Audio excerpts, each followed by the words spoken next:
Assalamualaikum warahmatullahi wabarakatuh. Selamat malam, Sobat Jagat Loka. Semoga kita semua dalam keadaan sehat dan selalu dalam perlindungan Allah Subhanahu wa Ta'ala. Sobat Jagat Loka, cerita kali ini merupakan kisah dari Pak Surya, seorang tukang becak yang mengalami kejadian mistis saat melewati pemakaman tua. Jalan yang seharusnya sudah dia hafal ternyata masih membingungkan ingatannya dan dia berputar-putar di tempat yang sama. Baik, Sobat Jagat Loka, berikut kisahnya. Surya adalah pria parubaya yang tinggal di wilayah salah satu kota di Provinsi Jawa Tengah. Usianya sudah 52 tahun. Sehari-hari ia bekerja sebagai tukang becak, mencari penumpang dari pagi hingga larut malam demi mencukupi kebutuhan keluarganya. Istrinya bernama Mirah sebagai ibu rumah tangga di rumah.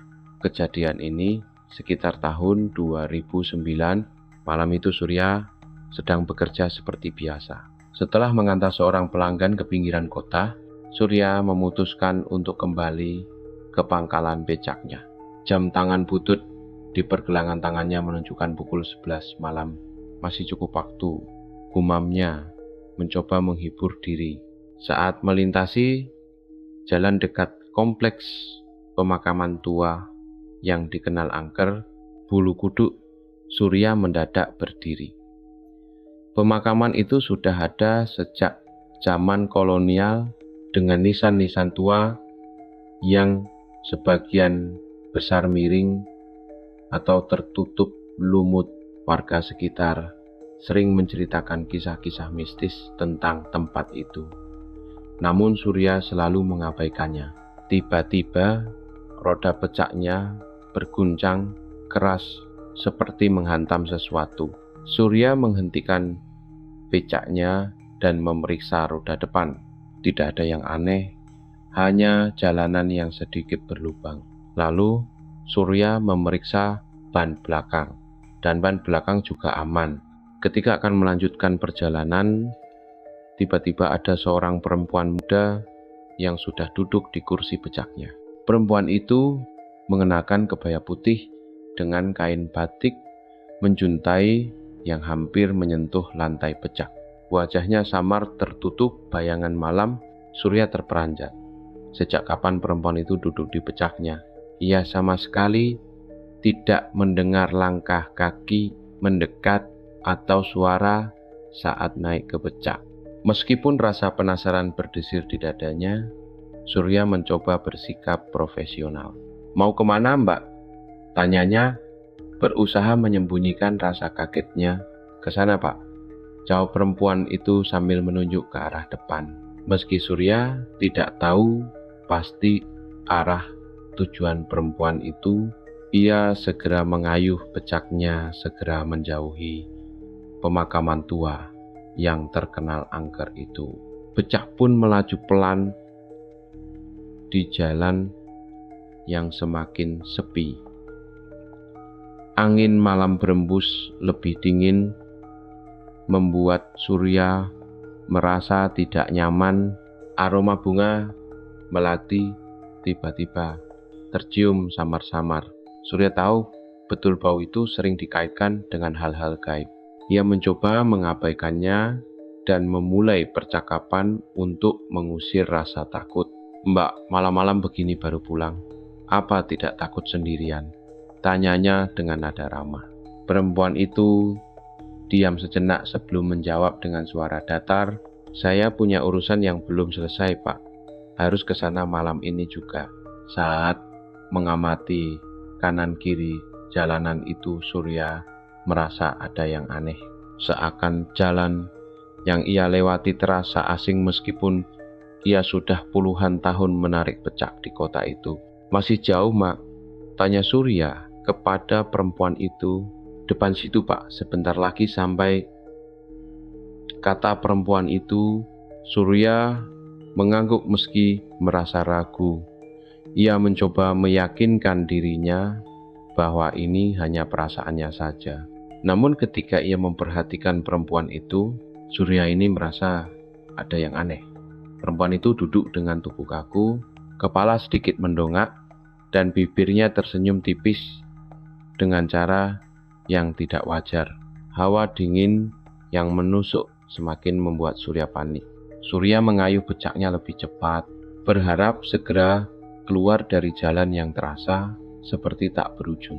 Namun setiap kali ia memastikan perempuan itu tetap duduk dengan posisi yang sama. "Pak, terus saja. Kita sudah hampir sampai." Suara perempuan itu terdengar lebih datar. Surya merasa napasnya semakin berat. Tidak berselang lama, Surya tiba di sebuah rumah yang tampak megah dengan pagar besi hitam yang tinggi. Lampu-lampu taman yang terang memantulkan bayangan indah pada jalan setapak yang terbuat dari batu alam. Perempuan itu turun dari becak dan memberikan uang tanpa sepatah kata pun, lalu melangkah dengan anggun menuju pintu rumah. Surya memutar becaknya perlahan, bersiap meninggalkan tempat itu. Namun, saat Surya akan beranjak pergi, dia menoleh lagi ke arah rumah tersebut. Kedua matanya membelalak saat menyadari bahwa rumah mewah itu tiba-tiba hilang, digantikan oleh pemakaman tua yang sama dengan yang ia lewati sebelumnya. Ternyata Surya ini kembali ke tempat yang sama saat becaknya berhenti karena tersandung oleh sesuatu tadi. Astagfirullah, desisnya dengan tubuh gemetar. Nisan-nisan berlumut tampak berdiri berjejer di antara kabut tebal. Surya merasa seolah jantungnya berhenti berdetak. Ia buru-buru mengayuh becaknya dengan panik, mencoba menjauh dari tempat itu. "Ya Allah, tolong aku," ucapnya lirih. Dengan tangan gemetar, Surya mulai melafalkan ayat-ayat suci yang ia hafal sejak kecil sambil menjauh dari pemakaman tua itu. Napasnya tersengal-sengal, jantungnya berdegup kencang. Ia tidak peduli lagi kemana harus pergi. Yang penting menjauh. Surya melihat cahaya lampu jalan besar di kejauhan. Akhirnya ia melihat lampu-lampu jalan yang familiar di jalan besar. Surya merasa tubuhnya hampir roboh. Ia menghentikan becaknya di pinggir jalan besar dan mengatur napas. Tidak ada lagi perempuan itu, tidak ada lagi pemakaman aneh. Hawa dingin yang menusuk perlahan memudar. "Alhamdulillah," ucapnya dengan penuh rasa syukur. Tubuhnya masih gemetar, tetapi hatinya lega karena berhasil keluar dari tempat itu. Namun saat ia membuka telapak tangannya, di tangannya tergenggam selembar kain kuning dengan tulisan aksara Jawa kuno yang tidak ia pahami. Dengan tangan gemetar, Surya segera melempar kain itu jauh-jauh.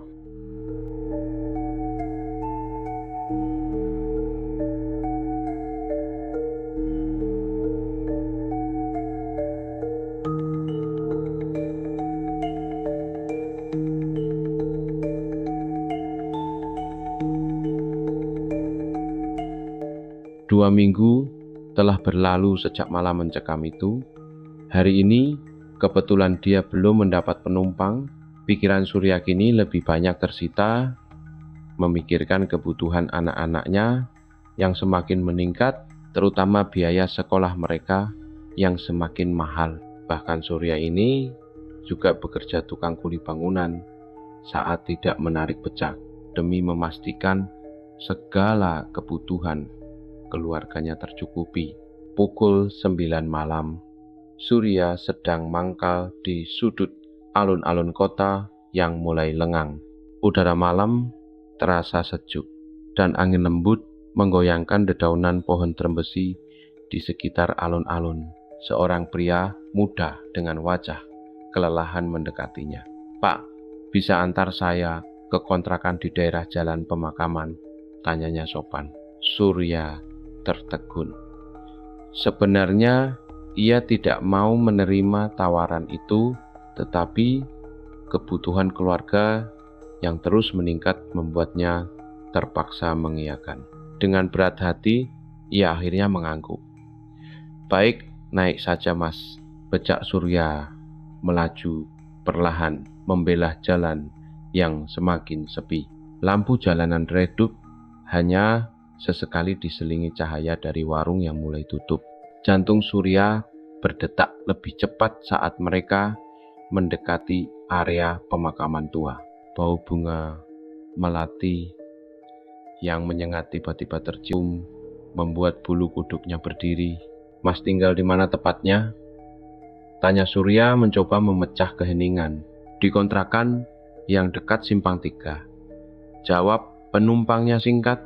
Surya mengangguk paham. Jalan di depan semakin gelap, dan suara malam yang biasa terdengar kini lenyap entah kemana. Ketika roda becaknya berdecit melewati gerbang pemakaman, hawa dingin langsung menyelimuti mereka. Surya mengayuh lebih cepat, berharap segera sampai. Namun setelah beberapa menit, ia menyadari sesuatu yang ganjil. Jalan yang seharusnya lurus kini terasa berputar-putar di tempat yang sama. Pohon besar yang tadi ia lewati kini muncul lagi di hadapannya. "Astagfirullah," desis Surya. Ia mulai berharap penumpang tidak menyadarinya. "Pak, kok jalannya sama terus?" tanya penumpangnya dengan nada bingung. Surya tidak menjawab. Ia tahu ada sesuatu yang tidak beres. Lalu Surya berhenti di pinggir jalan dan menunduk, mencoba mengatur napas.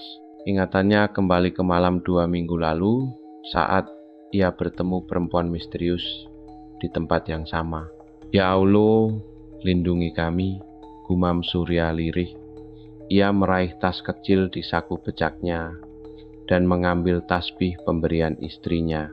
Dengan penuh keyakinan, ia mulai berdoa, melafalkan ayat-ayat suci yang ia hafal sejak kecil. Lalu Surya mulai mengayuh becaknya kembali. Saat akan melewati persimpangan, Surya sudah menandai dan menghafalnya. Dari kejauhan tampak lampu terang di pojok pertigaan. "Alhamdulillah," ucapnya dengan napas lega. Ia kembali mengayuh becaknya menuju jalan besar. Singkat cerita, Surya dan penumpang itu telah sampai di tempat tujuan. "Pak, terima kasih sudah mau antar," kata penumpangnya dengan nada tulus. Surya hanya mengangguk tanpa berkata apa-apa. Setelah menurunkan penumpangnya, ia langsung kembali ke pangkalan dengan mengambil jalan berputar dan tidak melewati pemakaman tua itu. Setelah tiba di pangkalan, Surya terdiam dan merenung. Mungkin ini peringatan, pikir Surya dalam hati. Mungkin arwah perempuan itu meminta doa, pikirnya lagi dengan perasaan bergetar. Ia ingin mendoakan perempuan itu, berharap arwahnya tenang dan tidak lagi mengganggunya. 1 minggu setelah kejadian tersebut, teman-teman satu profesi dengan Surya masih ramai membicarakan pengalaman Surya. Banyak yang datang ke rumahnya ingin mendengar langsung cerita yang membuat bulu kuduk meremang itu. Beberapa teman Surya bahkan menyarankan agar diadakan doa bersama di sekitar pemakaman untuk menenangkan arwah yang diyakini menjadi penyebab peristiwa tersebut.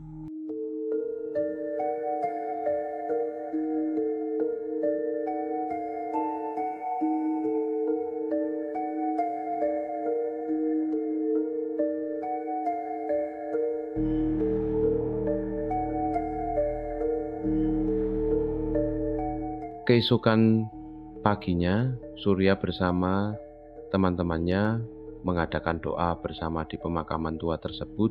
Lantunan ayat suci yang dibacakan bersama membuat hati dan pikiran Surya lebih tenang. Surya hanya bisa berharap bahwa semua ini benar-benar telah berakhir.